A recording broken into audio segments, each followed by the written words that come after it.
நான் முதலமைச்சராக ஆன போது என்னென்ன பிரச்சனையை சந்திச்சினோ அதே பிரச்சனையை மரியாதைக்குரிய சகோதரர் டாக்டர் அன்புமணி ராமதாஸ் அவர்களும் சந்தித்து விட்டார்.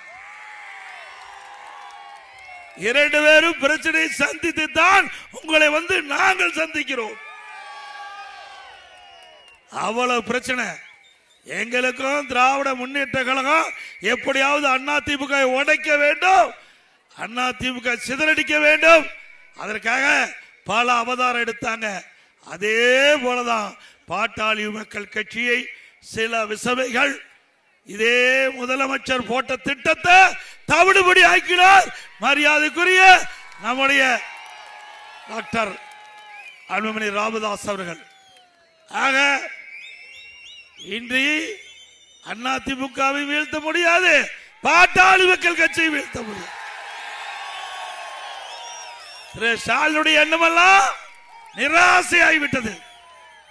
அவர் கண்ட கனவு ஒண்ணு, நடந்தது ஒண்ணு. திரு ஸ்டாலின் அவர்களே, உங்களுடைய ஆட்சியை முடிவு கட்டுகின்ற தேர்தல் வருகின்ற சட்டமன்ற பொது தேர்தல் முடிவு கட்டுவீங்களா? நல்லாட்சினா எடப்பாடியார் தான். வாக்களிப்பீர் இரட்டை இலைக்கே.